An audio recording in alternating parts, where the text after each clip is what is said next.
Podcast Affirmation, we are back with the bang, we know the story. And namhlanje siphathele uMr. or iMayor yasemvoti uPG. PG awujinga ngawazi ukuthi umeleni but ngiyazi ukuthi uphilane Mavunde. Plus asenze belula ngithi uyazithini ukuthi sonke mina nje ngakhula inganaso certificate sama affairs. Anginalesi sasesontweni sokubhabhadiswa. Oh, okay. Yes, sonenga ngaso nasesikoleni. Yeah. Ujike kumele uGodfrey. Oh, Godfrey. Yeah. No. Because ayicamelihle kodwa bavele wayicamela akujwayelekile ngicabanga ukuthi unique ngendlela yakho yabona ukuthi uqabe nje uPG ever since ngazi mina ukuthi uPG Mavunde agcile ngizekhohle ukuthi hayibo phela laba aba initials lawo. In fact nami le ndoda ukuthi uPG Mavunde sengiyafisa ukuyazi akumina somebody else. Yeah.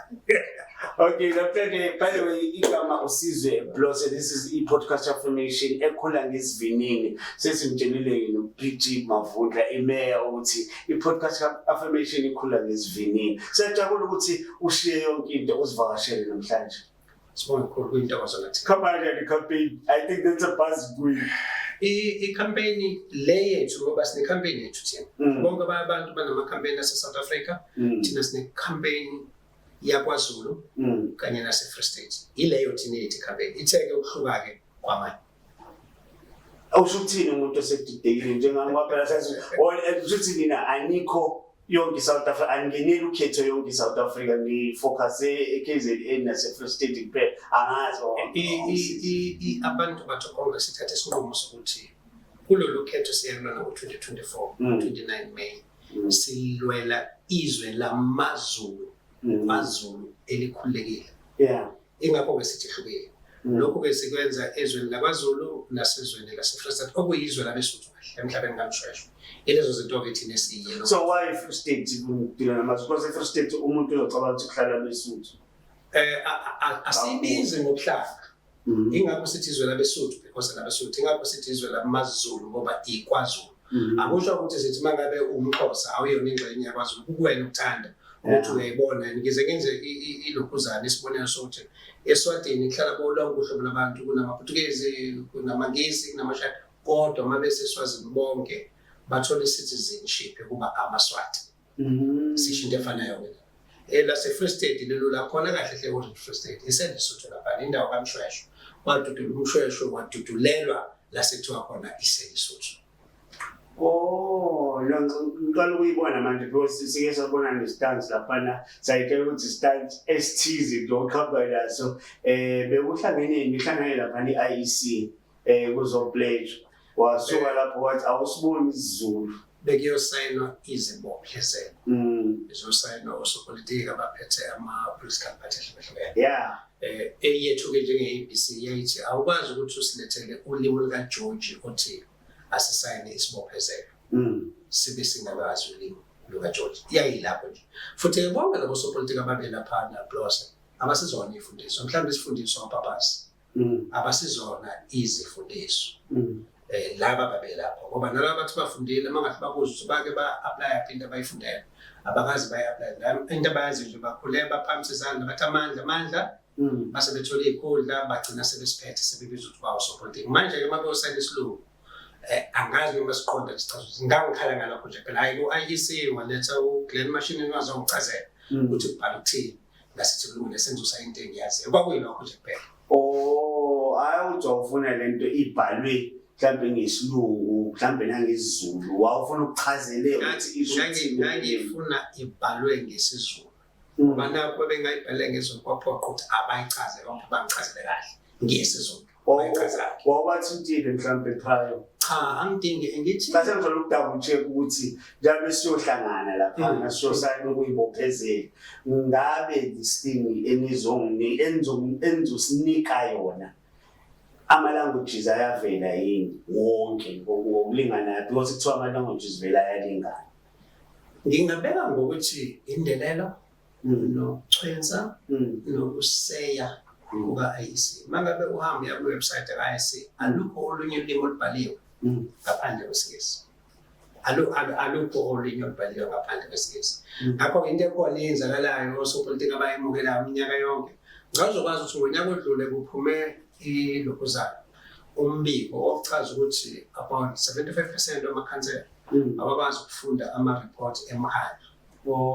Kodwa imikhandlu yonke namanje kusakhulunywa isiNgisi. Umbuzo ukuthi bayiqonda yini abantu bakithi into abasuke bekhuluma ngabo uma bethatha izinqumo behlezi emkhandlweni. Abatoliki ngade Mr. Mavundla. Umkhandlu engiwaziyo onotolika useThekwini kuphela. Kodwa futhi labotolika bakhona ubukeka uyeyeka, ubukeka umncinyane mawuthi ngicela ukutolikelwa ngesiZulu. Ngakho-ke ikhansela limane lifele ngaphakathi lingezwa ukuthi kuthiwani. Enye into ekhona delivered kubantu. Ayikho phela ngisho imeya la eKZN ngitshele ngokomthetho wase-South Africa ibudget yomkhandlu ikameya. Umeya kufanele asithulele ibudget achaze isenti nesenti nohlamvu lemali ekhona. Kodwa izimeya la eKZN ama-budget wathulelwa o-CFO. O-CFO bese beyithula ke ngesilungu. Aseleke amakhansela engathi khulunywa ngayo. Yilokho kwenzakala. Sihlela no president ngicabanga njalo ngakhosi. Sihlela no president we-ABC uPG Mavundla. PG khona umuntu ozoyibuza ukuthi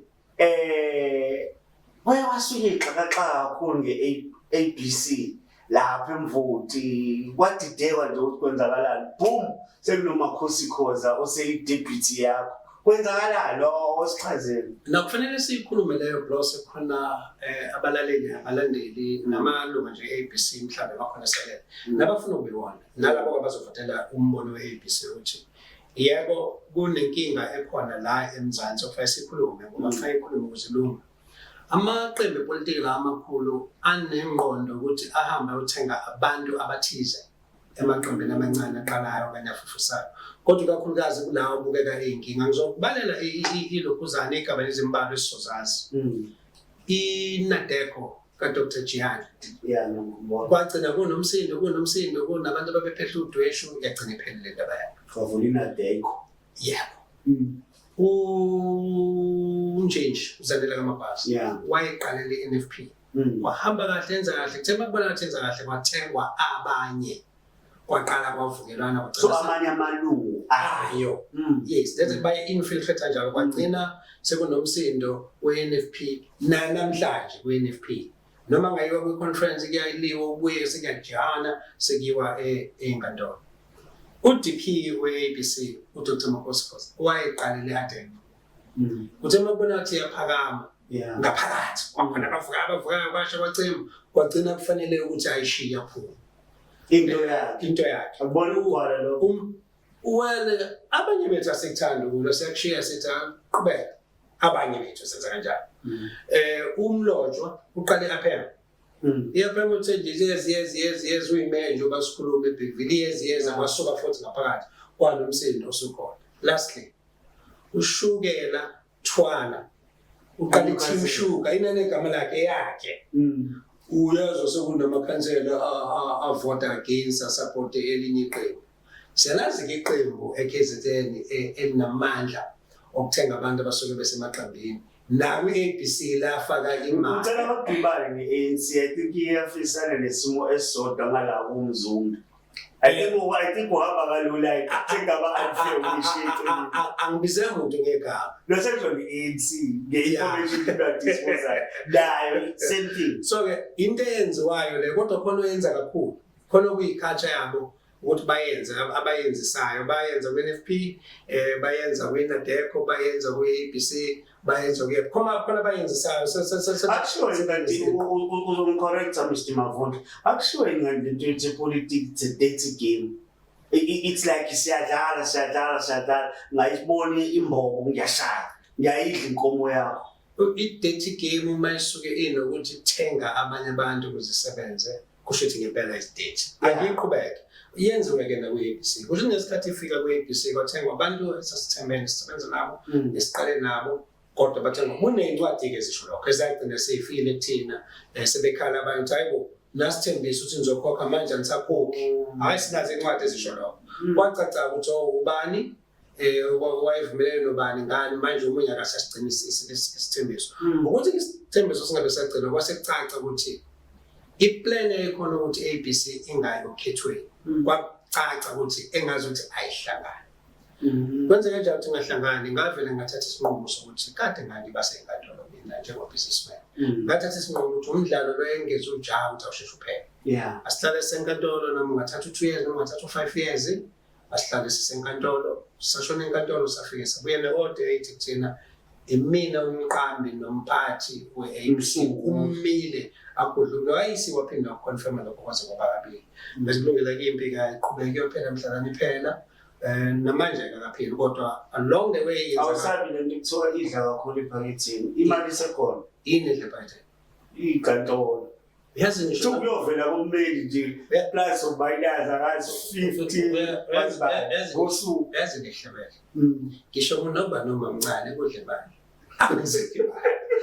akuzeki imali ayikho into emahala emhlabeni asikhuluma nje nayikho kodwa ke into enosuke ukukholelwa kuyona ukuthi le nto siyisungulile injongo ukuthi ifinyelele la ungamane uyidayise zonke inkomo ziphele kodwa ke phela ledlozi ezobele kuvikele njenge-ABC nje nabantu abadala abasitshela ukuthi fasibheke ibhizinisi ithina sonke sikuzwayo ngoba kuthinta thina sinalelo themba namanje sisamile ngoba khona abakuthize amanye abuyele kweqembu avele la ekade ayivele khona banensila yakhona babuyela khona bebesuka ku-IFP ababengene through NFP abanye bayiqalela into zabo icokopane zabo zehlulekile-ke ezinye ukuthi ingenele ukhetho so ke ile nto yenza abanye labo sebegqoka ikipa enopresident babo bamandiya which is right indlela ababona ngayo indlela ababona ngayo so ke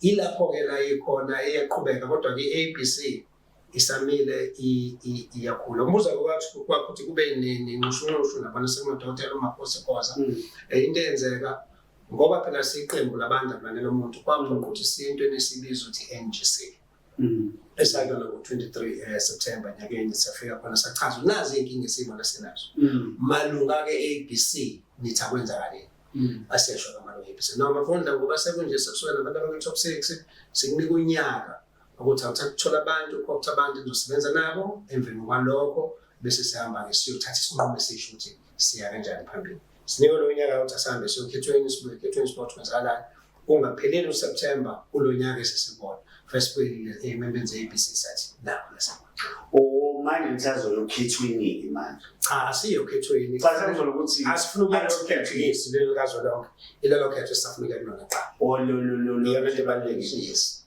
so ngisho akithi siyakhuluma nge-ABC yes ukuthi mhlambe njalo usuco-optile vele abakhethiwe kushuthi abantu abakhona abantu amalungu e-ABC ngizama ukuthola ukuthi le conference elective conference e-ABC ihambani ukuthi ngihlele nginalo mbuzo because ngiyibuze sike sabalashelwa uKhumalo we-MK understand clearly sibuza ukuthi njengabe senika nje yini ukhetho no lo seyihlukile yethu i-ABC yaqala ngomhla ka-8 January 2020 ngo-April 2021 yaya kwi-police and elective conference yaseMajuba ilami-ke ngafike ngakhethwa khona i-ABC-ke izophinde futhi kwi-police and elective conference uma kuphela u-5 years which will be 2026 ilapho-ke la so asina-conference thina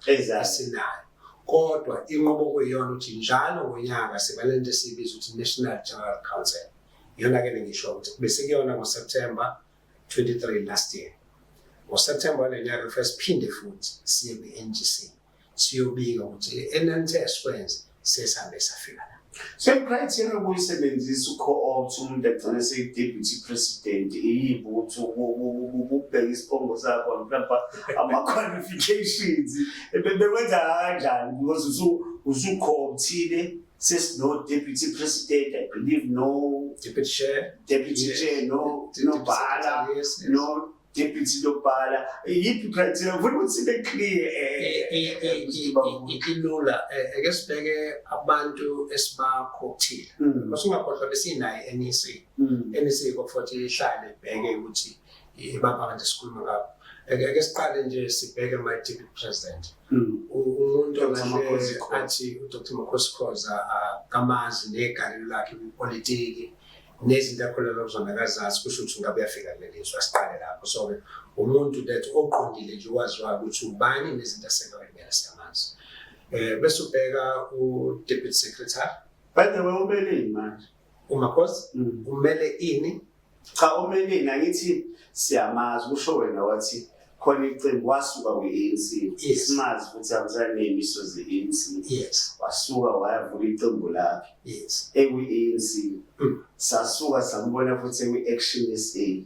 Siyambona manje sekwi-ABC. Sekusho ukuthi uyabona ukuthi umuntu uphila unga easily ube tempted ukuthi hey amazi uMakhosi umeleni, understand that. But now manje sekwi-ABC nabo kuba busy kwakhe politics babe easy futhi kubiza umuntu kanjalo prostitute, political prostitute. Exactly so. Well, asibane nani in that ukuthi angake kwi-ANC. Anginawo siyazi ukuthi sisazobuza.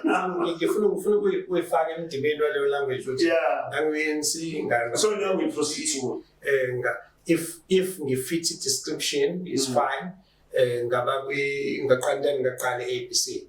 And mawulandelela obviously kunezizathu zakho konke lokho. Yazi umdlalo webhola edlalela iChiefs, adlalela iPirates, adlalela iSundowns, asimniki le gama. But makuumuntu okuyipolitiki, politiki it's a game. Well, kuba khona igama. Mina ngisiyona i-politician by the way, ngiyi-activist. So abanye bakuthatha njengosomabhizinisi kakhulu. Angibasoli because ngikhule eClermont mina la eSikhomlazi, ngincane ngiyiphilisa ngokuhweba. Into esegazini akuyona into engingayiqondi ukuthi mhlambe ngiyiqonda okudlula iningi losopolitiki. So ukhule noMhlahlomlobo. uMhlahlomlobo uma efika eClermont sasikhona 10 years sasikhona eClermont eqala aziwe sikhule eClermont kunozazi no John Mchunu. John Mchunu. Sikhule eClermont kunozazi kuzwayo kunoNtshebe eshoyo eClermont kunoyeni kunoSifiso kunoShabangu sikhula thina eClermont sikhule kuleso simbambile kwase kuba khona abanye abantu ababuye bafika njengabo Mhlahlomlobo bafika nje sibe namazinyo aphelele. Ngeke ngibabale njengenzalo nemthinzi yaseClermont. Imthinzi yaseClermont thina ezalo eClermont siyayazi ukuthi kwakuyimindeni yobani eyayikumabhizinisi. So wena ube ngalesikhathi sothera record ngani ngikuthana wabahlali eClermont? Uhlalile umndeni njalo kodwa mhlawumbe sebizwa ngomosiwe record oseClermont usiphela ngesikhathi ke salo mzabalazo izinto eziningi zayihambela phansi kodwa yes hlala khona eClermont. Back to the ABC, Mr. Mavundla, because Safari Skijima, futhi bese siyo ABC nethe kusigijimele laphana emvoti ezibe. But ke uyazi umsindo wasuka Mr. Mavundla wakufaka emaphepheni wakufaka kuma TV lawo ndakivo so ungalali ufonelo because kunabantu ngokwamavoti abayitshela ukuthi sawunqoba ukhongolosi eThekwini. Kwathiwa uMavundla is very close to confident in fact kaMshuluzi. Ekugcineni iANC beyitshela ukuthi bayishayile waqhama ngesizas kick. Le decision yakho awuregret yini manje? Mhlawumbe plus asiphendule ngokwenele. Uma ngabe umuntu onsundu uqonda umzabalazo ukuthi ungani. Siqale lapho uqala ngoba ama-weaknesses ethu first of all. Uma umuntu onsundu uqonda umzabalazo ukuthi ungani.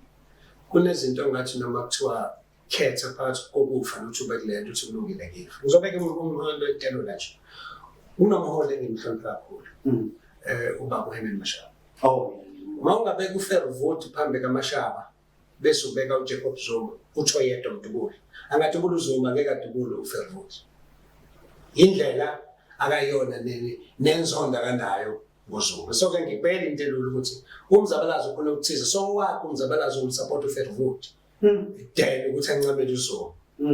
Ngayithola kanye ne-ABC sisenkingeni ngo-2021. Ngo-2021 bangakhuluma abavoti kulungile siyahlonipha lokho. Kodwa ngo-2021 into eyenzeka ukuthi abavoti bavotela ukukhipha i-ANC behluleka ukufaka umuntu ozobusa. Okuchaza ukuthi emavoteni awu-222 waseThekwini alikho iqembu elalikade line-majority okuzofika kubo-113. Alikho la 113. Now ukuzofinyelela ka-113 uma ngabe uthi i-ANC ayikho kwakufanele ukuthi ubale ukuthi ngine-DA, ngine-FP, ngine-EFF, ngine-Action SA. Ubale inqaba abantu uze uzofaka-ke uMavundla. Ngoba into engayenza ngo-2021 eThekwini sinama-seat awu-2 kuphela. So kuzokuthusa ukuthi kwafinyelela kanjani sifinyelele ekutheni ngicele kuyithini esamakhiwo. Sinama-seat awu-2 eThekwini. Kodwa amaqembu amanye ayekhona amancane ayengathembi umuntu omunye ngaphandle kwami. Yingakho i-ANC yehluleka ukuthi ikwazi ukwanxenxa, yingakho i-DA, i-EFF bonke abanye behluleka. Yimina kuphela engakwazi wathathe ngiwahlanganise sikhulume ngolimi olulodwa la. Sanamavoti ayekade edingeka ayekade u-13. La mavoti ka-13 kwakufanele ndenike nganikezwe ilungelo ukuthi Mavundla decide sangasona ngayo. Kwafana ngamabhayila amaqembu amaqembu saseyibiza i-block. Kwase kufanele i-block i-decide iya kwi-ANC okanye i-block iya kwi-DA. So manje uFervote noZulu. uFervote noZulu kaMasimo okusona. Ingakho bengiqala ye-Action SA. Now akekho singazange sixoxe naye. Futhi lokho kubhalwe phansi akuyona siyakhaya. Sakhuluma ne-FP, sakhuluma ne-DA, sakhuluma ne-EFF, sakhuluma nawo wonke umuntu kulaba abakhuluma ngaye abakhuluma ukuthi inkinga ngoba yini. Ohlangothini le-DA safike sahlulana nabo. Sathi kwi-DA mawuzothola ithi support. Sifuna isihlalo kwi-EXCO. Ngoba sikwazi ukuhlala for 3 months. Umhlangano umkhandlu uhlala kubhadala. Asikwazi ukuhlala for 3 months singazi inqomo ithatha ithini. Yathi DA izihlalo ze-DA ze-DA asikwazi ukusponsorisha isithi kwe-block. So bayibeka as into non-negotiable. Sakwemukela futhi. Sakwemukela nje kahle abangaba nankinga kwaphela. Ibona babe nezihlalo eziningi, banezihlalo ezintathu kwi-EXCO. EFF na-1, i-IFP na-1. Thina njenge-block of amavoti awu-13 sasingenaso isihlalo. Sakwemukela kumthetho uyavuma ukuthi isihlalo singasponsorishwa. Saxoxa ne-ANC. Exoxa ne-ANC, i-ANC yavuma ukuthi bazosponsorisha isihlalo. Into yokuqala leyo esasikade sifuna. Umuntu ongaphandle uma ngabe ethi kwakufanele sisupport ukuthi abuse i-DA ne-IFP sibe singazazi inqomo abayithatha mihla namalanga. Angazi noma kuzoba umqondo ophusile. Kodwa asibonanga kuwumqondo ophusile. Uma ngabe sisuke sithi sifuna ukuthi simelelekile, sifuna ukuphendula futhi manje sibuza umbuzo. Inkinga ke yokuqala yafika lapho.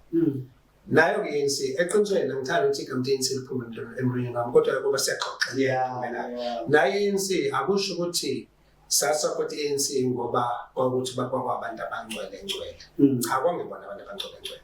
Uzokhumbula ukuthi enye into engisolwa ngayo ukuthi ngo-2021 ngikhankasa ngangithi ku-ANC ngiyibiza ngamasela ngiyibiza ngabadlwenguli ngisho kufuna namaqhinga akakazi tshintshe kusenjalo namhlanje.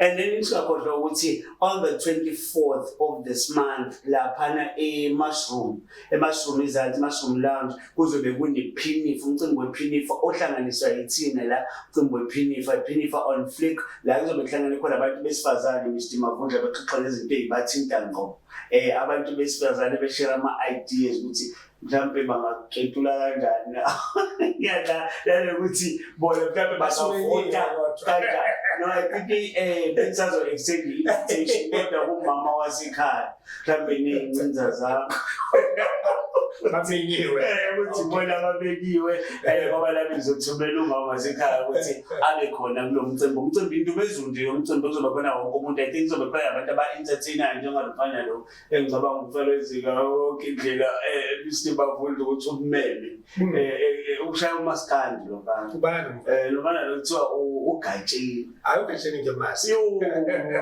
bathi ufikile la bantu bathi singaba overlooking nabanye bamaskandi abantu I think kulo ukugcoka amanokhuzani nalabe ngibathandayo-ke mina be-ejam uyabona laphana uphuze ikhemisi uyabona uThokozani Langa ngicela ukuthi singabakhohlwa besimema lawo baculi omcabulasheshe yabona abantu esibathokozela kakhulu ngicela bangakhohlakali bekuqashwa abantu ngoba sisawu-enjoya umculo wami ngiyazi kunezinto ezishoshal media ukuthi wena nobani sibaningi kodwa ngicala ukuthi siyaba-enjoya omcabulasheshe so kwenzeke sure ukuthi siyawu-attenda lowa mcimbi siphinde futhi sikhumbuze abantu ukuthi ku-Facebook Mr Mavundla ephejini lethu ngoba siya-update ngaso sonke isikhathi bekunento eyenzakala ezweni icala kameyiwe into eyithinta ipolitiki omsholozi into eyithinta oPG Mavundla siya-update ngaso sonke isikhathi sicela ukuthi abantu basilandele khona ngoba sinama-numbers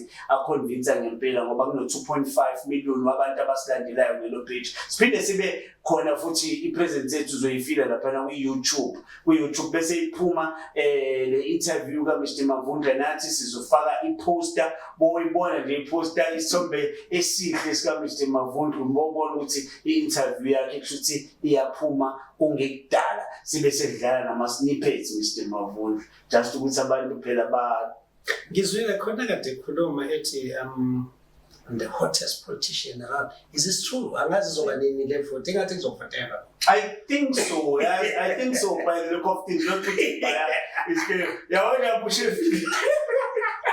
Yawusushayela speaking lokho. I think yeah. Umshela uduzwakele mama. Ngiyadlala uzokela umngane wakhe. But back to this thing by the way futhi basilandele ba-subscribe ba-like because that is very important. Lapha ku-YouTube subscribe ulike wenze sure nje ukuthi uyasilandela and utshela abangani bakho batshela abangani babo sengibatshelile lokushini lami mlazi ukuthi they must follow i-podcast affirmation. Ake sibuyele sikhombe lento Mr Mavundla ngoba inkulu wasithatha isinqumo wahambisana ne-ANC lapha emkhandlini weTheku. uMr Mavundla wayi-deputy mayor manje.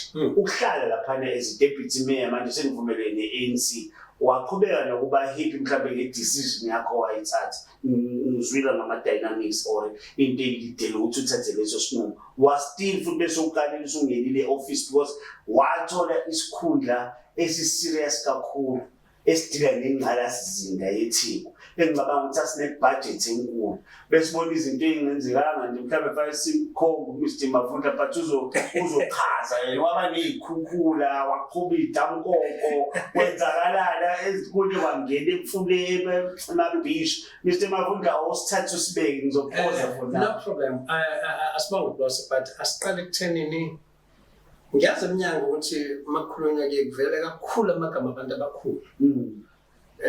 But kufanele sikusho lokho ukuthi kwakukhona uComrade uSibhidla Saphetha kwakukhona by the way uSibhidla Saphetha uke waba i-MPC kwakukhona uJomo Spiya ingxoxo nathi zaqalwa ibona sasise-Clove sixoxa zaqalwa ibona bezoncema ukuthi sixoxisane kwacaca ukuthi indlela ingxoxo eziyona seyidinga ukuthi baze eskelethele kubantu abangaphezulu. So abantu abadala kwase kungena uComrade uSihle Zikalala noMdumseni Ntuli kwayibona esebeqala baba ingxenye yezingxoxo kwaxoxa bathi zihamba ingxoxo safinyelela kwaNgqingetshe na uma sifinyelela kwaNgqingetshe sibanga ayike sibanga lokho kuqala lelichaza sasivumelene ngalokho but sasibanga indaba yalento ethintayo ye-infrastructure committee nesikhulu sika-deputy mayor. Sasinganinkinga kakhulu sika-deputy mayor inkinga kodwa kwakuyi-infrastructure because i-leadership ye-ANC yayithi Mavundla singakuneza kanjani i-committee eliphethe 75% we-budget yethi u-60 billion i-country leyo. Sasibanga lokho kwaqhubeka kwaze kwakhona ubusinessman namhlanje ngaze ngibiza ukuthi kwakubani wala eThekwini ngimhlonipha kakhulu wangenelela kulodaba engxoxweni wangenelela kulodaba so kwase kune-stalemate between even Themba Osihle noMdumseni wangenelela kulodaba kwaxoxwa futhi uSenzo Mchunu naye wayelo engenelela nensizwa yakaMkhwanazi uMzwandile ePusha State lo South Coast. Yes, uminister lo Mchunu wamanzi. Yes. Bangenela kwanabantu abaningi abangenelele. Ngiyakhumbula nje kunosuku la uKhabazela uZweli wasuka eMaritzburg kweza kumina ekhaya la eThekwini sazokhuluma kabanzi ngalolu daba. Yeah. Ngachaza futhi ke ngayo ingqinamba ikhona kodwa I'm hoping ukuthi kwala sokufinyelela lapha. Kwaze ke kwafika usuku la kwahlala khona umkhandlu weTheko ohleze eMaswaphetha la kwacisha khona ugesi. Ngoba sinikweni kulibale lo. No, Kwakufinyelelo lapho kwakungavunyelwene kwakuhlulwene. Kwakuhlulene ngoba abantu bathathe ngathi ungavuka senze lezi cha kwakuhlulene. Wayo uMosmabhida kuthe mangabe kufika uMosmabhida waphanyiswa amagama uqala kuvotela uSpeaker mabukhetha umkhandlu. Unyaka wakhuluma owaphakama kwa umunye ngisazi ukuthi kwaba u1 wesibili waphakama kwa FP uNkosi kwazoba yimini. Amavoti aphuma lapha akhombisa mase kahle sicombine amavoti between IFPDA nami ngeke ngiyami lo gesi wacishwa ngamabomu. yawacishwa awukho wacishwa ngosibo kwafika ke iwingu lezi zafika eThokoza hostels afeze gibela phezulu kwamatafula. Ngaleso sehlakalo kwacaca kuyinsi ukuthi uma bengahlali bakhuluma serious nani base bebonile ukuthi kwasi clear kuthatha isonto lo umkhandlu ungakhethiwe zase ziba serious ke. So wena wawungahlehli kulama demands akho. No, sasingakwazi sasinganegotiate indaba ye-human settlement ne-infrastructure. It's something esasiyidemanda and sasinezathu ukuyidemanda. Indlela okukhethwa ngayo kwi-council okanye o-chair bama-committees kufanele ubekwe exco kokuqala lo. And siyawazi ama-committee eThekwini mahlanu. Sibazi bonke abantu bakufanele bahlale kuma-committee. Akukho noyedwa kubona ongakutshela ukuthi khona akakwazi nge-infrastructure. I-argument yami kwakwela ukuthi sinikezeni ubani ozoba usihlalo we-HSI owazi ngisho ukuthi indlu yakhiwa kanjani okanye amanzi aphuma kanjani epayipini okanye ugesi ukuze ube khona bezekade. Kwakunaleyo argument nihlulekile ukwenza lokho ngoba vele ana-technical expertise yayo ingakho sila le problem. Enye argument kwakade kuyile ukuthi u-arguishani ngoba awuzange ukuphumelela. So-ke i-demand sasingayamisela ukuhlela. Kodwa-ke kwakukhona enye i-dynamic eyikhona which then uNcamalala uyimbangela yokuthi sidlule kuleyo nkinga. Inkinga eyodwa ngayibuza again amanye amadoda ongasiza ukuthi kwasho manje amanye asembonile ngabuza umbuzo wonke ukuthi can police counter be trusted? Yeah. Umbuzo lo ngabuza bavuma bathi yebo akathejwe. Ifoni kaNcamalala mayingena kwasafanele ngithi ngiyabakholwa nabasho njalo cha naye ngambuza usemosha can police counter be trusted?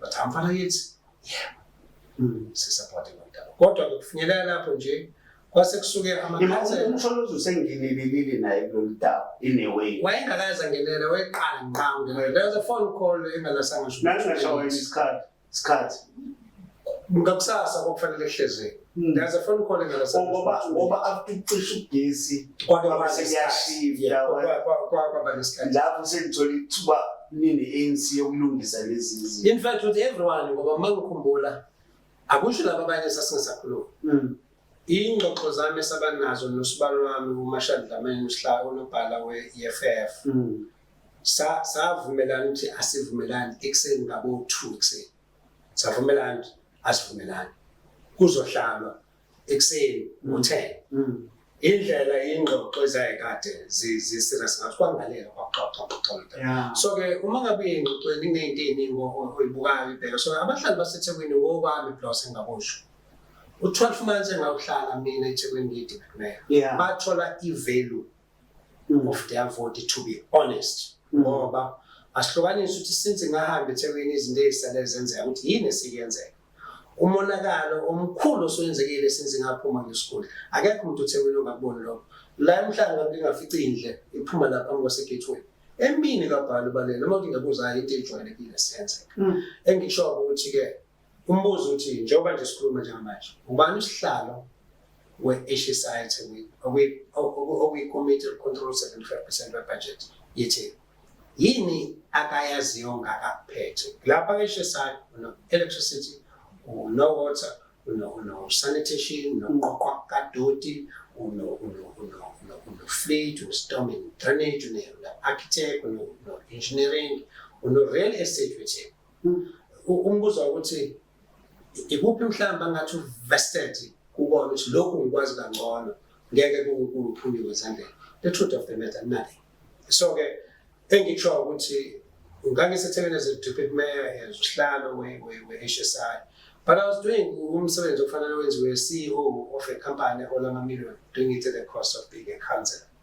But because nganginear to ukwenza as far as I can remember, noma kufika ikhukhula in-natural fact mafika ikhukhula umeya wavela walahleka nje angazi ukuthi uyephokwe wagula angatholakali. Ngayithola sefika ngidile nesimo esasiba very sas affecta i-cluster yakhe.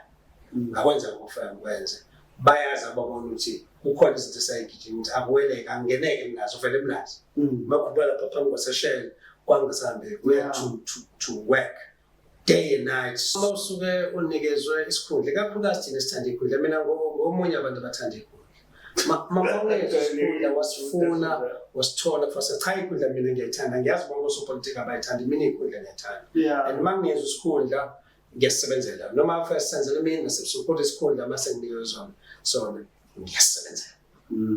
Yazi ngibuza lo mbuzo wokusebenza ebusuku because eJohn State wahlanganisa ama-truck kwakuthiwani kwaqinwa isikilana ne-interview ngabanayo nawe ungena khona la impela sasiklina idolobha ngoba ma uya for instance eThekwini ko-Warwick Junction then ngiyathanda ama-politician ase-KZN kwi-level ye-province ne-metro akazama ku-Warwick Junction ntambama nje ngo-5 awukwazi ukuphuma ngemoto lapha akuhambeki indlela kuyona. Ngakho-ke nasemina klinikhi kwakwenza umqondo ukuthi uma kuqeda labafethu nodadewethu abasenza emgwaqweni uma beqeda ukuvala ayinto zabo amatafula abasenza bona ngabo-8 phela kwesikhathi okwazi ukuthi ungaklina kuthi kushaye u-3 ekuseni 4 uma bebuye at least sihlanziwe indawo yaklina. Sathola inqwaba amakundane laphana indlela okwakuyona sasebenza saletha imishini sakuwasha umgwaqo okwapheka emgwaqweni kwenziwa yonke into kodwa kungasaklini. Ngicabanga ukuthi futhi kwagcina lapho kuphinde ngaphindanga.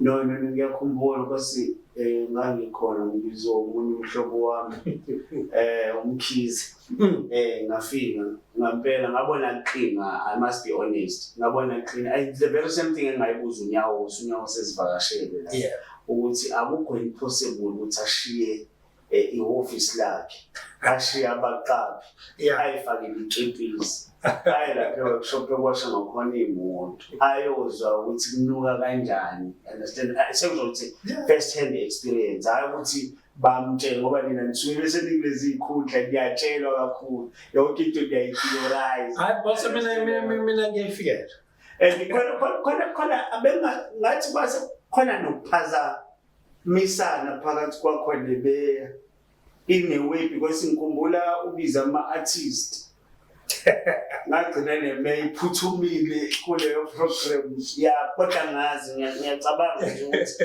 kwangathi sekunokuphazamisa noma phela angithi bese kufika imeya ilabulayithi yakala and nawe ifethe ukuthi usuka kwelinye iqembu wenza something eba-positive ngokwabahlali ayithi abahlali wena besibuka ne-ABC uyi-deputy mayor but usuka kwi-ABC fana nomuntu we-ANC imeya besibuka yona kwenzeka izinto ezinhle eThekwini sithi mayor ethulwe i-ANC is doing well, same thing bengahambi kahle. Plus asibeke kanje lento mina sengibe umqashi nyaka emningi ngibe sesimeni la ngizothola ukuthi kufanele ngiqashe unjiniyela nolwazi oluthile. Leyo engineer uthi ngikhona endlini uma echaza ulwazi akanalo ithuba lakhe ukuthi achaze ngoba uyena uliqonda kangcono. Angidingi ukuthi ngibe nomona uthi by the way uPG Mavula group yimini uPG. There's no need for that. Uba umntwana lokho ngiya understand isimo umfowethu ukhawunda ayithola sexual ukuthi wayithola esengaphansi kwengcindezi ukuthi izinto engangizenza akuyona iculture yabo eThekwini okanye ukuphuma nje usenzela baba indaba ngayazi. Bafike beqokothayi babe abahlonishwe icuthwane ngiya-understanda lokho. Eyami i-culture ukusebenza ihlukile ukuthi kufanele ngiyi-understand the-problem ne-source yayo ukuthi zibe khona isukaphi leyo problem. Indlela-ke mina nokuthi-ke noku-engage-a-ke nama-officials ukuthi mina ayikho i-official engafika iqamba amanga kumina ngento ethi engineering because kukancane ukuthi ngingaqondi ukuthi ukhuluma ngani. Nakho-ke lokho kwaku-add-a ukuthi kubukeke ngathi indlela esengisenza nama-officials they're very much lenient. Mina cha kwaku-understandana kwe-language ukuthi we're coming from the same background la ngivela khona nala nabo i-space abasenza khona. Yes, kwagcina kufikile la kwakukuthi ngempela kona sizwana kodwa isource yomsindo iqala ekuthenini mangifika eThekwini ngaqala into ebizwa kuthiwa HSI on Monday. No, on Thursday. Every Thursday ngangihamba ngemalokishini. Ngiyokwazi enanda kwenzakalayo. Yes, emlazi ngayo. Yabo nje ngonyameni I'll tell you ukuthi until today izinto ezazonakala engayifica ngayireport esonakala. So bengangifuna ukuthi ngiye ngiqonde ukuthi kwenzakalani kephi ngingezwa ngendaba ngafika ama-report bese ngikholela ama-report ukuthi ayilenda. Mawuthi kumina ebuhleni kaShembe abantu kunemkhukhu akunayo indawo ukuyikhulula. I know because I went there. Angizwa ngendaba angitshelwa i-report. So ke indaba e-HSI on Thursday yaqala bangumsindo to a point where umayor naye wavula into ekuthiwa i-mayor on Monday. Ngase ngiyayibuza-ke kodwa-ke ngiyibuza ngingedwa nje ukuthi mayor on Monday kunento ekuthiwa i-Mondays ANC Day. Umayor kusho ukuthi ayezoya kwe-program e-ANC but it was part and parcel of computer phela noMavundla ngoba i-ANC nama-academic neyihlakaniphi nezazi zayo naye ba-advise ukuthi hayibo nangu uMavundla ndoda ekushiya sukuma phela so yasiyaqala-ke kumayor on Monday ayizange iproduce lutho but that was not my problem. Okwami mina kwakuyi-HSI on Thursday. Ukuhamba wami-ke nayo yaphela abantu baseThekwini abasazi. Yes, kwagcina isikhona i-breakdown which led ekuthenini ngixoshwe eThekwini. eThekwini angizange ngiqhuzuke ngiwe ngaxoshwa. Umbuzo-ke kusafanele uphendule abantu baseThekwini ukuthi ngaxoshelwani. Angikholwa ukuthi khona nempendulo ukuthi ngaxoshelwani ngoba kwakubhalwe kwi-motion hayi kwakwamanga. Kodwa-ke ngagcina sengixoshwe. Wangiqale ngixoshwa phela ngijwayele nje ukuxoshwa. Ngaxoshwa eThekwini nasemvoti 2011 ngangimeya. Ngo-2013 came a time la wacaca ukuthi ama-score njengoba nje sikhuluma ngakufihla okuhambe kuzophuma la kuzo. Kunemotion nje engenile ukuthi emvoti angiphume. So ukuxoshwa into engiyijwayele isimpilo. Yeah. Mhlawumbe la Mr. Mavundla engingakubalanga ukuthi uMavundla ipresident ye-ABC uMavundla uyimeya useyimeya up until your vote Yes. But kuye ululeke isilo thinking SJ Maphalane professor. So manje izinto ezenzakalayo manje bafunda thina esikwaziyo lokho sibuye sibhekeni ukuthi uMavundla wabe sethule thini njengomuntu esimthembayo if kuthiwa this thing mhlambe I think into eyathanda ukubahlukumeza abantu bebecabanga ukuthi isilo bese siqoka. This is a golden opportunity ukuthi isilo siqoke umuntu ongekho aligned to political party ethize. Boom, isilo saqoka undunankulu wesizwe uthula sizwe umfundisi uThinizi. Hawu futhi phela angithi wena i-advise should be advise indlula mithi. Understand? Ngifuna naleyo sithinte Mavundla because lezi zinto igcina ididi. Khona manje there is this app about ulukhuza imbongi isilo umdletshe. Asazi noma uxoshiwe uhulumeni or akaxoshiwe ngoba kukhuluma into ehlukile. Boya lapha ku spokesperson I think ubongi Gwala. Ubongi Gwala will tell you ukuthi bathathe isinqumo sokuthi bamlokhuze bamremove. After that uzoba ne-interview noNdunankulu. uNdunankulu asimxoshanga. Understand? After nama-political parties ePaulini mina ngibuza umuntu right ngi-privilege ukuthi ngithole ithuba lokuthi ngibuze omunye wama-advisors abeluleki besilo. Plus asiqale la uqale khona before ngifike lapho ubalele uMavundla the president of ABC, Umavunda, the mayor Simboti, Yes, as long as Ngaraphumi. There's also another Mavunda, a self-made man. Umavunda nje. If ususa konke lokho kunye, there is that Mavunda. There is that Mavunda. Who is a father, who is a family man, osenze izinto isizwe esizaziyo ukuthi khona. Noma sengahamba uMavunda emhlabeni, kodwa uyibekile induku ebandla. Khona loyo Mavunda lo. Yeah. Lo engiwe yenakhe. And then udabeni lokukhetheka kwami noSolwazi uMaphalala ukuthi sibe abeluleki besilo. Ngiyacela ukuthi sichaze lokho khona kuzoqondakala. Mina noSolwazi uMaphalala esabaluleki besilo siluleka sona personal. Hayi kakhulu ezintweni zokuphathwa kwesizwe. Uma ngabe lokho simeluleke kona esekuthatha sekisizwe ilungelo lakhe. Kodwa umehlala abhekane nezinto abesedinga ukweluleka ukuthiza. Ngizobeka okukodwa ukubaluleka kwalokho kweluleka kwenzeka. Unenhlanhla ngitshela abaningi bakwazi lokho. Ngesikhathi umntwana akaphinda ngene kukhona ukunganambithisisani kahle nendlulamithi kune affidavit okufanele yenziwe usheke ukuze indlulamithi iqhubeke nezinto okufanele zenze enkantolo ePitoli. Umntwana akaphinda ngene nama-demand athize. Yokuqala ukuthi umahlulelo ungwenya akahlala kusihlalo weyama-transport. Okokuqala lo. Okwesibili ukuthi inkosi yasemazimeleni ayiphume eyayikade sibekiwe as uchair isilo as uchair. Isizwe samaZulu siyayazi yonke la. Nakho okwakufanele ukuthi njengabaluleki sisondelane nabo sikubeke phambi kwesizwe. Kwakuwukuthi njengoba sikhuluma umntwana akaphinda ngene vele isimo sakhe asihle kuyadukuzela. Sonke sasikwazi umthembile. Silo asenze umbono. Ake sikhulume nje kulabamela bakhona. Ke siyofuna abanye bazofika enkantolo bacela ukuthi basha basafuna ukufunda amaphepha amabhokisi. Ngesikhathi sibuyele enkantolo umntwana akaphinda ngene uyobesaya konga bamkhulu. So bese ngasayidinga affidavit yakhe ukungesayidinga. Uhlobo lokujula kufanele sikujule thina uma ngabe saluleka indlulamithi. Akulona udaba lama-mic ukuthi kuthathwe i-mic. No, akuyona i-level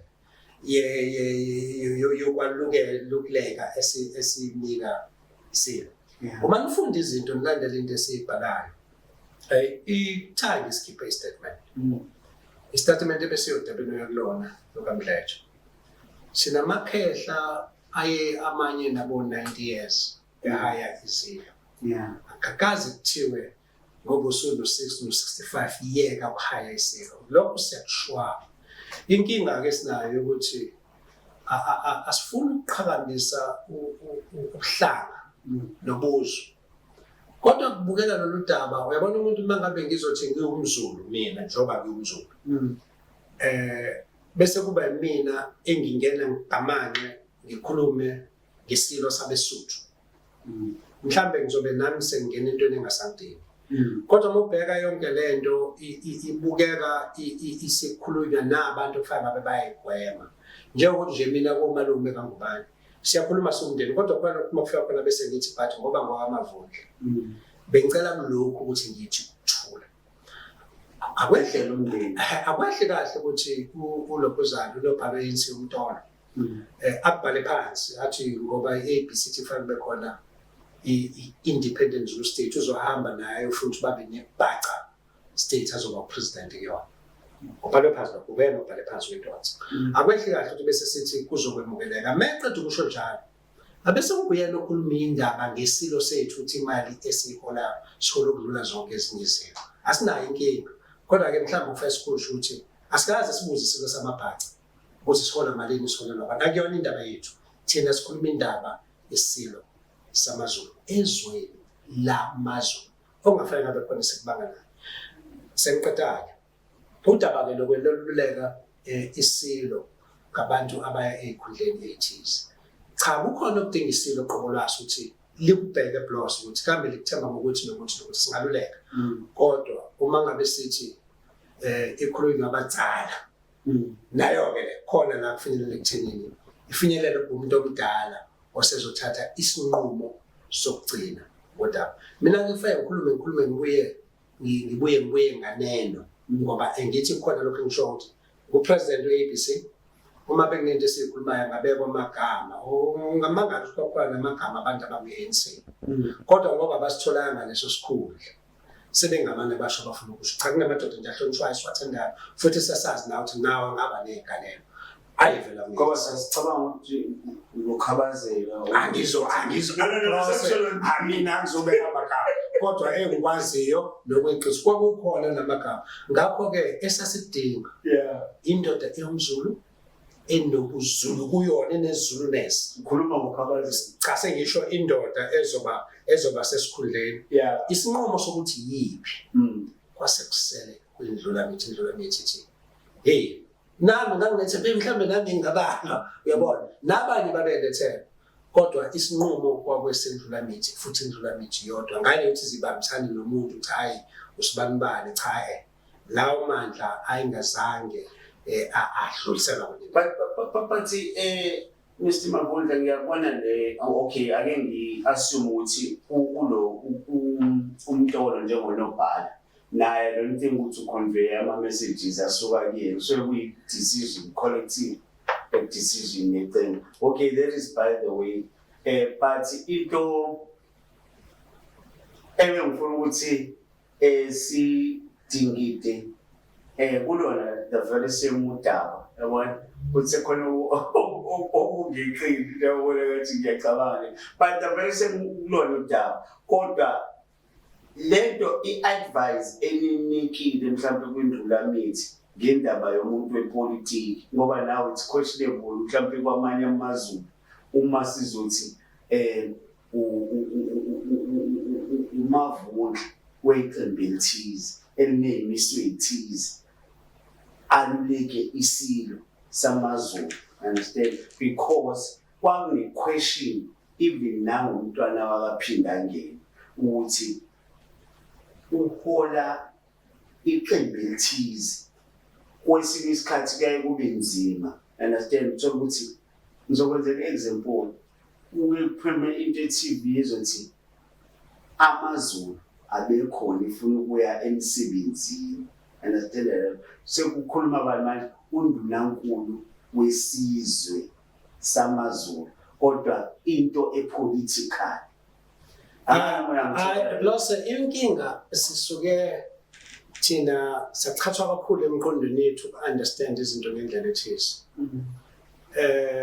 ephila umntwana akaphinda ngene abanye bethu basebekhule ngokwanele ukuthi mhlambe kufanele sabe sokuxolisa ngezinto ezithize sayipronounce iSouth Africa njengoba ebhale lizwe lelingekho kuthiwa iSouth Africa esifuna ukuphuma kulona yithina njengamazulu iSouth Africa yonke nje bekhona ngokwazi kwami kunama kingdom awu-10 ne-queenship eyodwa wamjaji wonke lezizwe ezikhona abekho abakwazi ukuthi babuyele umhlaba wabo ngaphandle kwamazulu ngaphansi kweNgonyama Trust asimzondeke uShenge sithi wayemuhle nana ngokusebenza kwakhe asimzondeke sithi wayemuhle uShenge wakwazi ukuthi la kwaZulu asakhele iThala Bank uShenge eyingatha engumZulu wawakhela amazulu iThala angazi ngize umuntu athi ngizobhenka mina iThala Bank ngoba yakhiwa uMholi eNkatha uShenge wazakhela iMango Sotho Technicon yakhiwa uShenge angayiclaim nje ufuna uclaim akulungile kusemhlabeni angikhombise enye ekulesa sakhiwo engaka esiyakhiwe in the last days ngikhombise yedwa uyaziwa Sithebe Mandeni Hamasteni zonke lezi indawo zezimboni zakhiwa bani zakhiwa uShenge yabona so ke kunamadoda ungasabe ngezifuphuza inkatha I can't sibona bangani ngizama ukukhuluma amaqiniso kufanele ngabe lokhu ngiyakubalekela kodwa amaqiniso kumina ohlala amaqiniso kunamadoda aye abeke induku ebandla regardless ukuthi lo muntu uvelaphi. Lokho kufanele sihluzeke emqondweni yethu sikwemukela ukuthi uBlose noma ngabe uyi-EFF noma ngabe uyi-DA kodwa ebuzulwini bakhe kuba nobuzulu kuyena lo uNkulunkulu nokuyiqhatsha ngobuzulu bakhe. Nansi into ayenzela amaZulu. Ngifuna ukuye ekuthenini-ke angikholwa mina ukuthi umZulu ophusile kwafanele noma nje seyedwa nje endlini encane umphathe kabi ukuthi ushenge wayondunankulu amaZulu ngoba angimazi omunye oyengaba i-layer glue ayeyiyona ukuthi kwakubani mhlawumbe khona enimaziyo kodwa mina angimazi. Ngakho-ke sibuyeke sizindeni yokuba kwami ukuthi ngikwipolitiki umeluleki wesilo. Angifuni ukuthi ngishaye logubhu lami ngishaye idlamu ngiphinde ngisile. Kodwa mhlawumbe futhi ake siphinde sibala amadoda nje amadoda asebike abeke induku ebandla khipha ipolitiki bona okanye fake mathana bese awubani uthi obani ongababala obani lawo madoda. Mhlawumbe uzoba nenkinga ukuthi uthi nathi indoda esiyaziyo emsulwa esiyenze ukuthi nokuthi esizweni yenza labantu. Ngiyazi abantu bayithatha kancane le nto ngo-2011 kwathi manginika ithuba iqembu engangiyilunga layo ukuthi ngibe ngeyemvuthi. Ngabeka into ezimbalwa ngathi angizothatha iholo angifune ama-bodyguard omkhandlu angifune imoto omkhandlu. Umbuzo kwathiwa amavundla kokwenza njani ngathi yingoba khona okuncane enginakho. Abantu mina la ngivela khona kuleli zwe laZulu bayakwazi engikwenzele bona njengesizwe. Engitsho-ke mhlawumbe-ke nendlula mithu uqonda ukuthi yini esengiyenzele isizwe kwakucaca. Kodwa futhi-ke nemigomo-ke iqembu engikulona akuyona imigomo yendoda. Imigomo okuhlale amadoda iningi lawo amaZulu athi ABC sifunela ilwele nakho. Kukhona ku-17 ibhalwe phansi abhalwa ngamaVundla. Yilowo mgomo-ke thina esihamba ngayo including ukuthi umhlaba kufanele ubuyele kwizilo njengama-custodian abakhuseli bomhlaba wethu njengabantu abamnyama. Yazi ibeka kahle because ngicabanga ukuthi enye umholi we-Patriotic Alliance uthe bethatha naye isikhundla sokuba ibeya somewhere wacela ukungayithathi isala engicabanga ukuthi kushuthi wasetha Sabadinga abaningi abazosho njalo. Yeah, ngicabanga ukuthi inkinga. Mr. Mavundla ngicabanga ukuthi ake sibuyele la manje kwi-manifesto yabantu. Yabona. Abantu bothi Congress. Ukuthi yini fayisilindele why must I vote ABC ukuthi ibe in charge of the country and ngifuna ukuchecka la Mr. Mavundla bese nithathile yini singayilindele. Lose siyafuna thina ukuthi sibe realistic sikhulume into nje njalo mina nje ngindoda amaqiniso. ABC ayisoze ilithathe isu lokuqala lo. Yingakho ayisoze noma owamanje. Angithi sikhuluma ngezwe lase South Africa. Izwe lase South Africa ABC ayikwazi ukuthi lithathe. Ngoba izwe lase South Africa fanele linikezwe abanikazi balo. Linabanikazi balo izwe lase South Africa okwamakhosi. Ibona kufanele bathathe izwe lase South Africa. Into eyenzakele ngo-1994 kuKhodesa kwahamba osopolitiki bothatha inqumo bathathela amakhosi engekho. Nalapho futhi ushenge kuphela owaletha isilo umdlokombani. Ngiyazi sonke sasinomsindo isilo sifunani iqiniso lithi kwakuyokhulunywa ngomhlaba wezilo nabantu babo. Yingakho kuKhodesa wathola sekunamandiya kunamakhalati kunabelungu bezokhuluma ngomhlaba wethu. Uyaluzwa lo daba.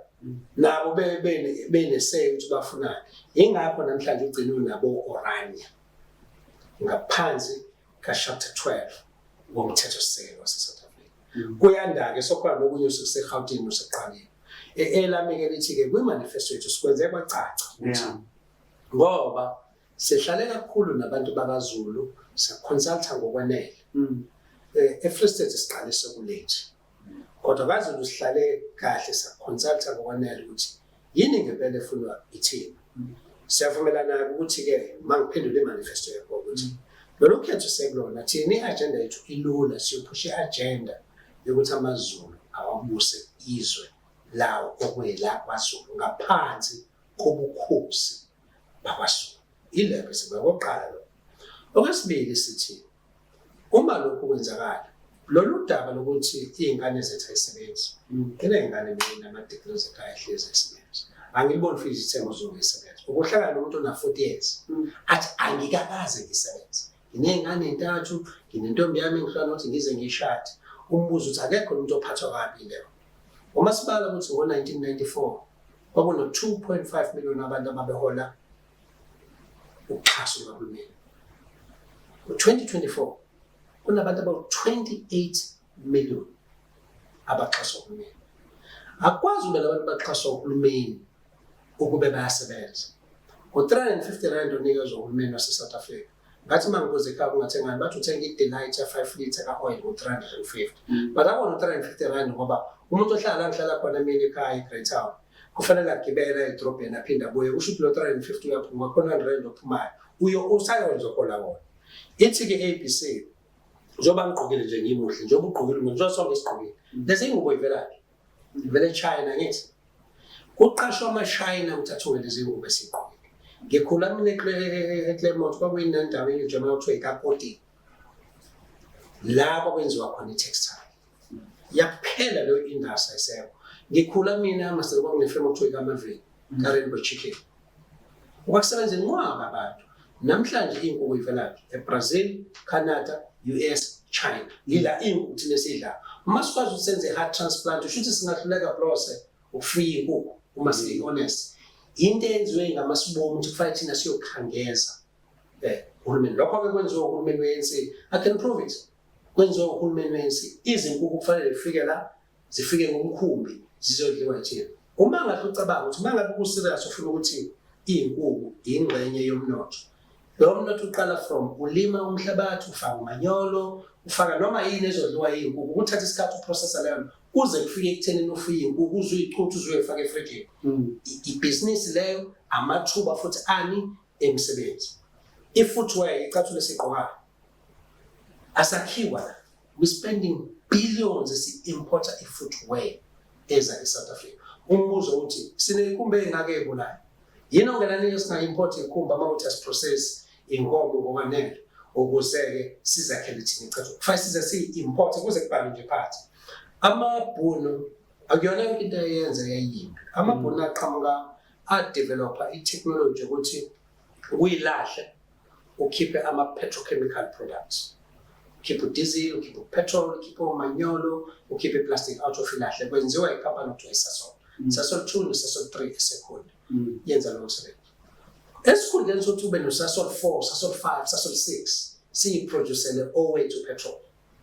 siyo-importa upetrol iningi lawo bese uba mncane upetrol owenziwa yini iSasol okweyase-South Africa kuyeke ukuthi kwalo iSasol kwakahulumeni sisayidayisa ne-ISCO besine-ISCO eNewcastle sine-ISCO eVanderbijlpark ama-ISCO mabela savala iy'nsimbi siyayi-importa akusho ukuthi kuphele i-raw material yokuthi sakhe insimbi esikhundleni salokho siyifaka emkhumbini i-raw material okukha insimbi ihambe eColumbus siproduce insimbi i-stainless steel siyasi-exporta insimbi i-stainless steel siyenza ibe-finished product ekusho-ke i-ABC kwi-manifesto yethu sethe sifuna ukwakha izimboni ekhaya ezizoqala kube izona iy'nkukhu esiyidlayo sazi ukuthi hhayi ezasekhaya zikhuliswe ngokungila wasekhaya iy'cathulo lezi esiy'gqokayo sazi ukuthi hhayi ezasekhaya izingubo lezi esiy'gqokayo ama-political party njengoba nje sikhuluma siyokhethweni ama-t-shirt avele eShayina yebo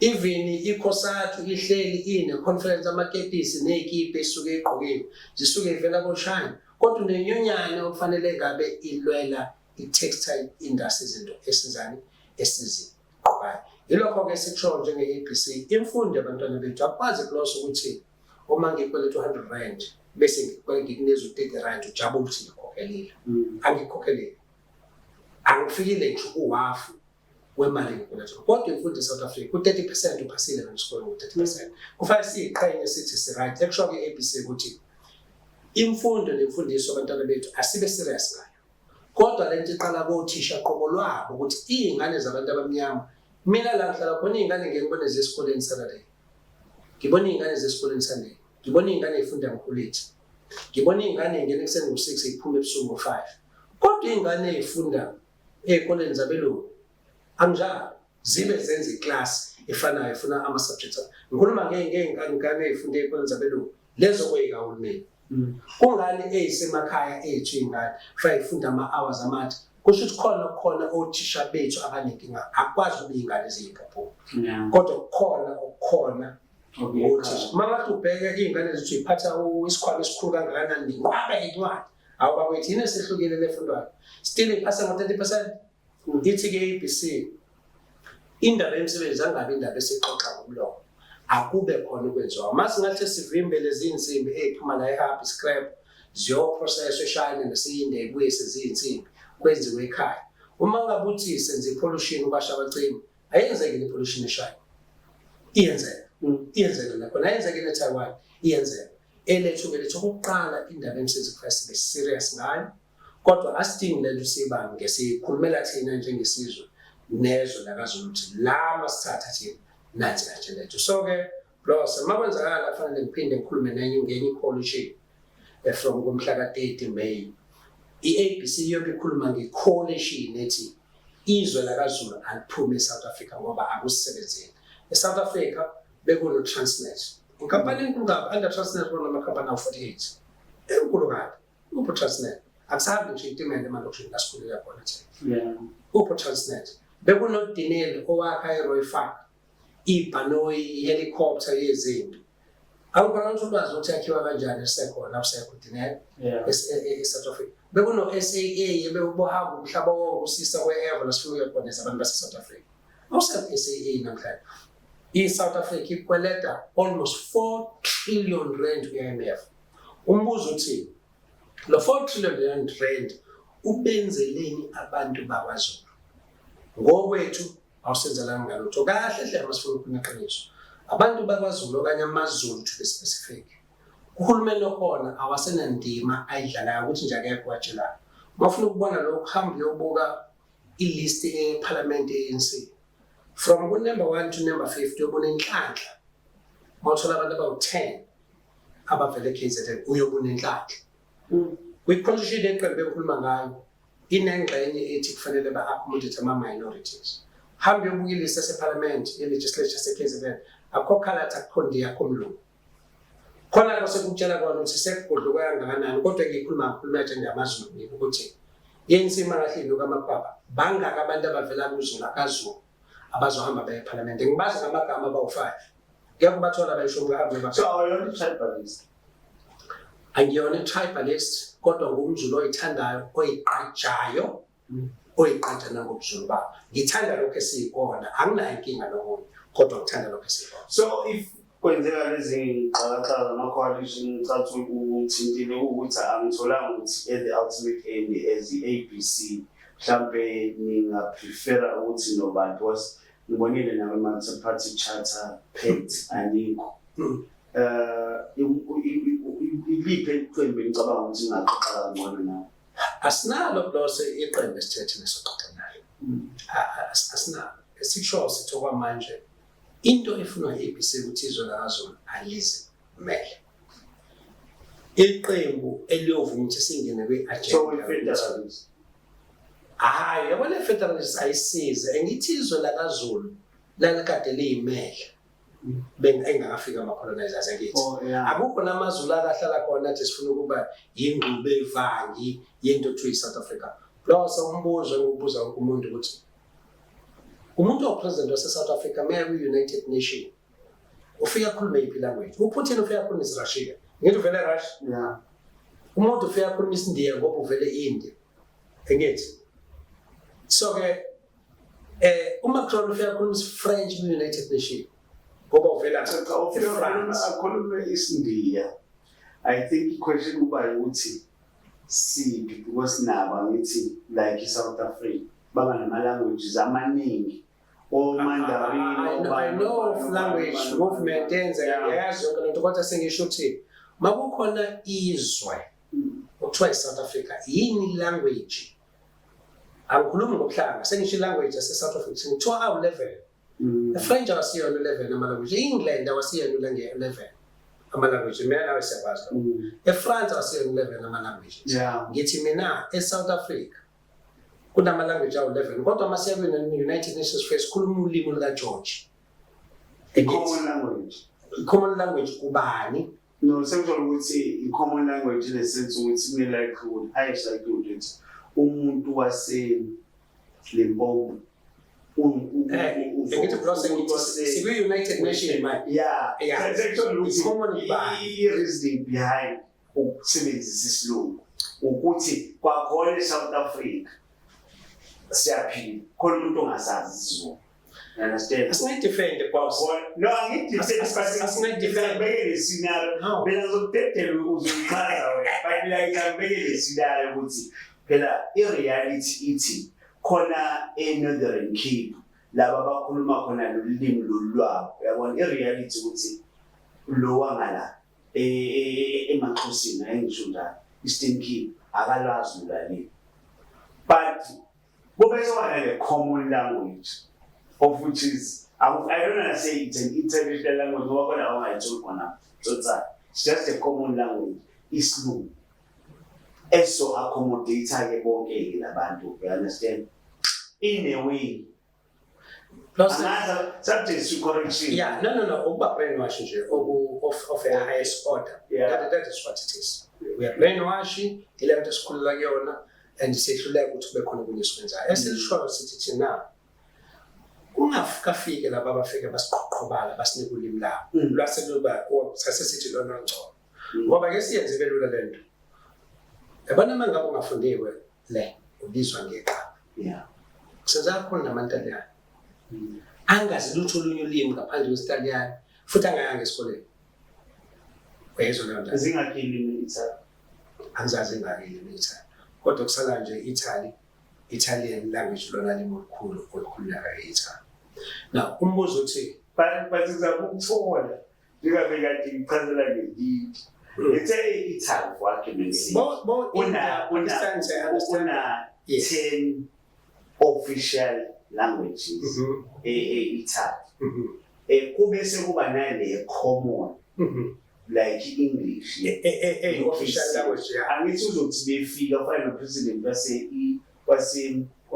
wase India or wase Brazil befika la basebenzisa ulimi lwabo but uzothi bofika eBrazil nawo ama-Brazilian lapha kunolimi elingaziwa yilo same country into ezabukisha lase-India same country but ama-languages abo kwakhona bangawa it's like mina isipedi angisazi but ngisuka kuphi eSouth Africa assumption umuntu le ngaphandle uzoyitshela ama-South Africans kunalolimi lwawo yabona upresident lapha efika khulume isitswana kuzokwazi ukuthi president wase-South Africa vele South Africa balo kanti South Africa bekhuluma isitswana lapha ushiya futhi abantu abaningi ngaphandle. No plus ngiyayithanda ngokuyichaza njengokuyichaza. Ayikho into eyizwa kuthiwa eSouth Africa. Yabona la kaZulu. SinamaXhosa. Thekuhluka kancane ulimi lethu ngithi. Akhona abashangane la kwaZulu. Okay? Khona abantu ababesuthu. IClermont iyodwa about 35% of the population amaXhosa. IClermont iyodwa. Kodwa yini ulimi olukhulunywa asibe honest. Yini? isiZulu. No, I agree because nabeSuthu kunabeSuthu nesizwe sakaMalife sisekwaZulu ulimi olukhulunywa la isiZulu iqiniso le lokho ngeke size sikubalekele kodwa nathi as a nation esizwe samaZulu because yona into esiyiyona thina le nto yokuqhutshwa kwethu asiyiqubanga boss yini Africa ngaze azapho indaba igama azanya ihazapho siyakwazi lokho futhi kubeka kuyigama sonke emzabalazweni esalemukela noma baye bengafuni ukulisebenzisa ngoba luvela kwelinye iqembu lune ideology ehlukile kodwa iqiniso ilelo ngoba iSouth Africa akekho umuntu onsundu oyiqhathayo ongavuma ukuthi obabamkhulu bethu okhokho bethu babe nezo kuthiwa eSouth Africa akekho ongavuma lokho and ngiyekizwe sekubangwa nencele iqiniso lithi amaswazi ayazi ukuthi uncela uphelaphi mase phezulu komthambo masasase sisemhlabeni wamabhodo sasikwazi lokho uma sisokhahlamba sasathi ngaliso kwabeSuthu sasingenaphi ngaleyo Mr. Babunda ngicabanga ukuthi ngenxa yesikhathi ngizobuza nje imibuzo ewu-2 yokugcina. Ngifuna ukwazi ukuthi ithini iposition yelokhuzana ye-ABC ngento eyenzeka e-Palestine nawa-Israel eGaza ukuthi ithini ithekile. Ngibe sengibuza le ndaba yamabhoda. Kune-argument ukuthi abavuli sesinabantu abaningi la eSouth Africa abaphuma ngaphandle isikhathi esiningi khona laba abafika ngokungekho emthethweni aba-unaccounted for, so to speak. Ngifuna ukwazi ukuthi i-ABC ithini regarding such because kubonakala nezinga lobugebengu isikhathi esiningi landa kusolakale abafowethu or our brothers and sisters from the north. Ukuthi ithini itheki ye-ABC lapho sesiyayivala manje No, kwele Israel nePalestine singanemizwa yethu sonke nje ehlukene ngalo. Kodwa iqiniso ligcwele lithi wonke lo mbango la uqala khona noma usungafika liphi manje. Usuka enkolweni. Usuka khona. Mina nje ngiyedwa ngizulu cultural believer. Anginayo interest ukuthi sikhuluma licabanga ligcine iphi iJuda licabanga ligcine.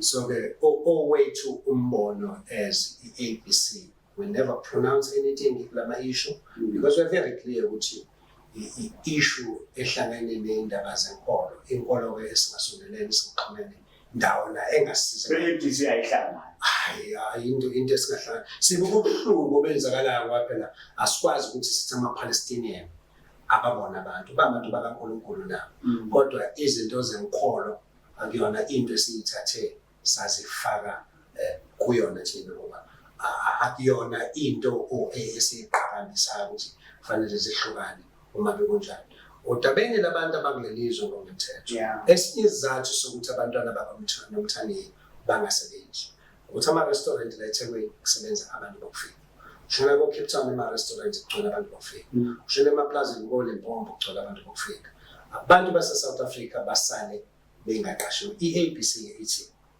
uma sithatha so before we pendule ABC ngifuna ukuthola la Mr. Mavunda because I think you thinking it I think lento ku-indoctrination okukhuluma ngayo esikhuluma ngomuntu okufika are we talking about especially like black people or mhlawumbe singasho ukuthi umlungu ama-Asians abakhona la China whatsoever amandiya or mhlawumbe amakhaladi nabo bayaba illegal because manje this thing ngibone ngathi suyi-directeke kodaki no ungasulekelele ukungacaciseleki nongafuthi ngepolitiki nakho kubekuhluphe ngoba ugcina umuntu omnyama umuntu omnyama elethu masikhuluma abantu abalana ngokungekho emthethweni sikhuluma yonke into ekuphefumulayo enenyawo embili ehambayo unamashayina la ngokho emthethweni unama-Pakistan agcwele la angekho emthethweni unabantu abafana nami nawe abana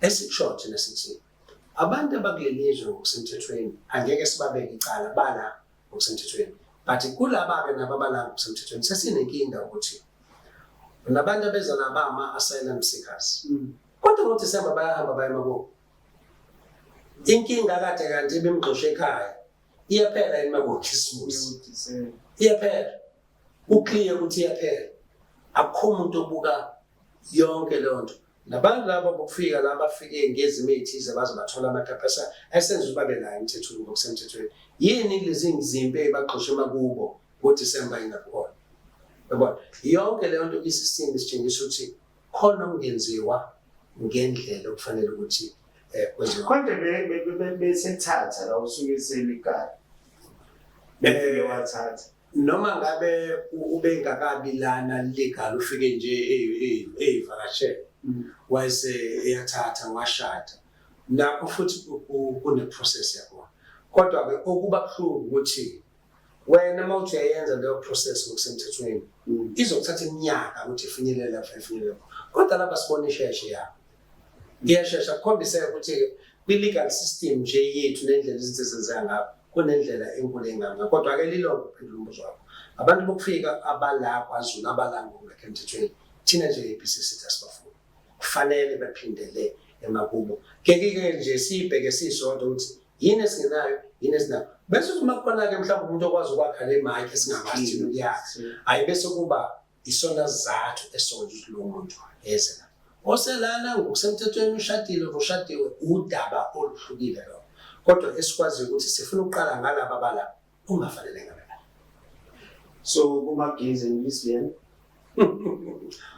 umbuzo itake ABC umbuzo omuhle plus olunye lodaba esingayisho kuya ukuthi soxoxa because udaba oluthinta abantu nezimo eziqondene nabo like it's a personal matter. It's a personal matter.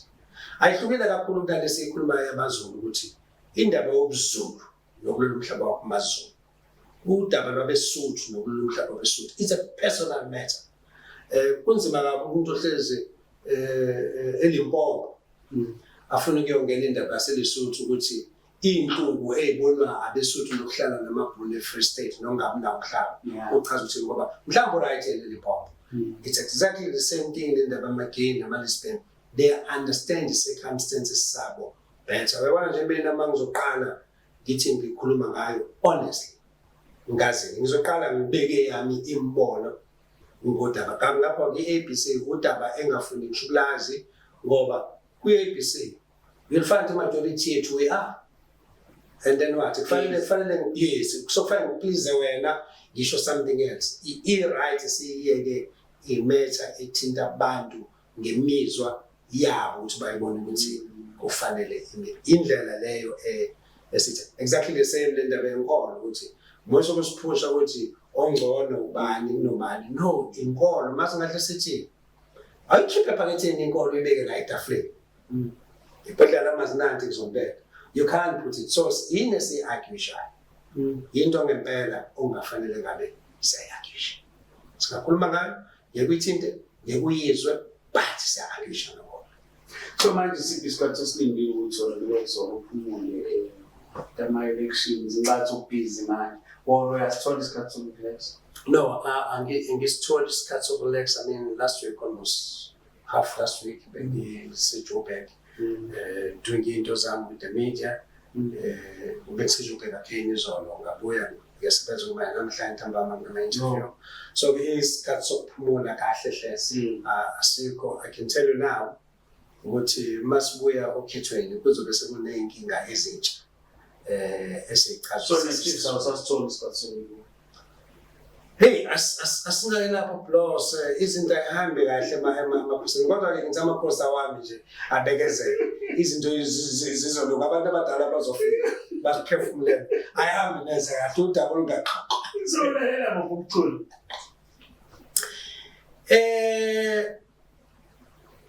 plus ngiyabathanda mina abantu bakithi abasenzela umculo kade ukhuluma indaba zabo khatheni lapha ngayithi sinanonto encane yonke incane right ekhaya siyasomina nje ngiyasondela umyalezo ngiwuzwa kangcono akudingi ukuthi ngize ngiyogugulisha ngifune lyrics ukuthi thini ngiwuzwa kangcono yimina ke I know lawo bloma khona ngabajita hey plus awuyithwesa umthwalo awufuna umuntu ongaconfirm athi ungani lapha yakuthola ngisho yethu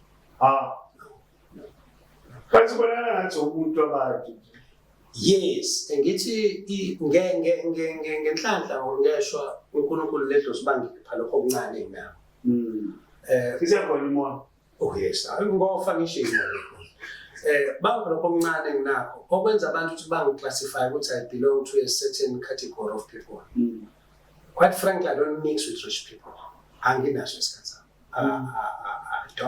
I don't belong to a category yabo masihlanganise uhlanganisile kuhlanganise manje ufunda i-ABC ifundwa ifamily yamafuta ifundwa ifamily yamafuta asinandiyathina indoda no zethu ngabusiyas futhi ngabe ngiyabonakala ukuthi nginemali emagukthazi ukuyaka-repeat ngamaphosta nje kabe uyabona ke lawo uma ufunda wanikwa ku-16 million kangabe uyakubona nje siyabhetlisha senze lokho okuncane singahle sikwenze ngokuncane sinakho indlela esiphila ngayo sesiphile ngayo saze safika la sikhona. Ngo-2021 we got 121,000 votes.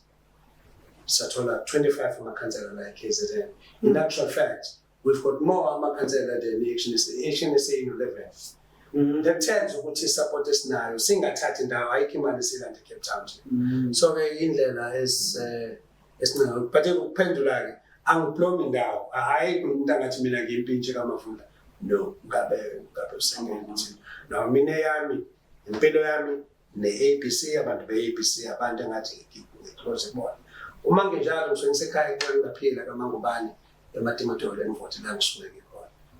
Ila sihlelo uPG Mavunda imeya semvoti phinda be-president ye-ABC phinda nosomabhizinisi aphinda uMavunda njengabe wachaza ukuthi uphinda uMavunda wakhohlwa njalo indumezulu yomcimbi oDrinifa ngicela ukubamema ingane zabesifazane ubaba sikhaya Mavunda kuzobe kumdadi lapha. Hayi sithumeleleni ngizobacela mina nginaye kumama plus kufanele ngibe honest sizosizwa hayi ngikhanele nje ngikhanele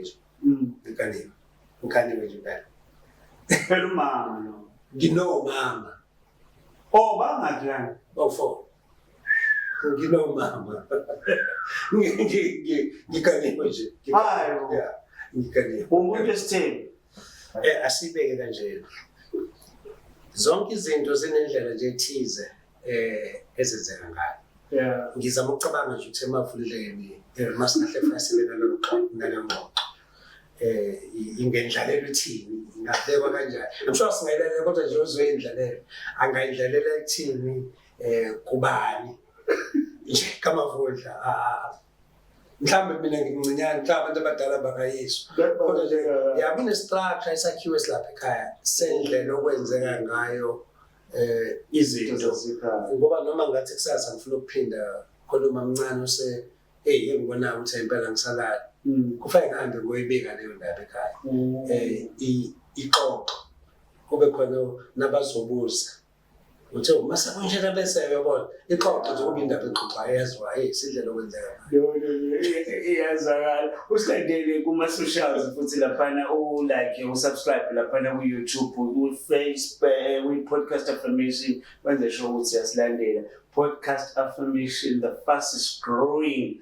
podcast eMzansi Mr Mavundla uzobona nawe i-response bese iphumile ubona ukuthi hayi lekubhujwa kakhulu bese isiqiniseko nje ukuthi ama-colleagues ukuthi iphuma before ama-elections sithiyakhona izinto zama-elections ngicabanga ukuthi kubalulekile ukuthi abantu bazi ngicela ama-parting shots Mr Mavundla. Well ama-parting shots blosa ukuthi sinesicelo nje njenge-ABC kwisizwe sonke nezwe lonke ngoba lolu khetho siyakulona singenela KZN singenela eFree State kodwa futhi zwe lonke khona amaZulu singenela ukhetho siyacela support ukuthi basisupport asidinga okuningi siyazi sifunani asidinga okuningi sifuna ihlalo nje la 2024 between iKZN neFree State nakuzwe lonke masicela lokho sokwazi ukuhambisa izwe esifuna ukuhambisa okunye sifuna ukuyisa ukuthi sibuye funa ukubela nasemuva noma singebona abantu kakhulu abagxile ohlobeni oluthize lenkolo siyafuna ke kubele emuva kube nanemithandazo ngisho nasenkoleni ukuthi sokumthandazo wahlobo nasinankinga nalokho kodwa kube nemithandazo ezosondeza abantwana uNkulunkulu ngoba siyabona ukuthi kwenzakalani nesizwe lesicwele la ku-Albert Park la eThekwini sibizwa ngamaphalo nakho iyo yonke into engangiqala ukuthi ngiyayisebenza iyo yonke into kufanele sibe sisondele kuyona ngoba abafowethu nodadewethu iy'ngane zethu lezi ngihlale ngithi mawuye emazweni ekuthiwa ayahlupheka eSouth Africa shona eduzane eSwazini akekho umuntu ocelayo emgwaqweni okhangezayo akekho umuntu olala epayipini awekho amaphapha hhayi ngoba bengcono kunathi so-ke yonke lento kufanele siyibheke ukuthi ivelaphi sesinanesizo kuthiwa ama-homeless people into enjani into enjani leyo yonke leyo nto sithi masiyovota-ke sithi ukusondelana not nodumo kodwa ke sisondelane kancane nokuthi ke sibuyele emuva ke sithi abantu bekhona izinto esithi akwazi ukuthi singane nabantu abangaka abahlezi emgwaqweni sibe sithi siphethizwe akwazi ukuthi ungane emkhukhu osekuyona eminingi okudlula izindlu eThekwini sibe sithi sinamadoda anohlonze aziyo ukuthi asifunelani. Eke abavoti bathi ukubheka umavoti noma uthi umuntu oziphetani cha bangamvoteli. Okuhle-ke ngokhetho ukuthi kusuke kunika mina nawe nomunye nanoma ubani ithuba lokuthi ayokuthi Mavundla wenzana kahle. Sizofaka ubloss ngoba Mavundla awenzanga kahle. Kodwa kusuka ubloss ayothi uMavundla wenze kahle ngiyomgcina. Ngicela nabantu abangincede ngicela uMavundla. Nabo kuhle namanje-ke uma singahle sibuye isimo sime njengoba ngathi simile masiqala ngithe back kuyenzeka sime njengoba ngathi simile. Lokho kufesi kwemukelo ngoba babechaza ukuthi abantu balelizwe konke lokho okwenzakala kuhle. Bakuthanda ukuthi abanamanzi, bakuthanda ukuthi banamapothole, bakuthanda ingaze bephatha ngo-33%, bakuthanda ukuthi ngo-28 million abantu sebehola izilokhuzana isibonelo sikahulumeni. Into esiyithanda bakuthanda ukuthi abasebenzi. Ingakho-ke sithi uhulumeni hlala. Lokho kufesi kwemukelo ngoba iningi lobe lisho njalo.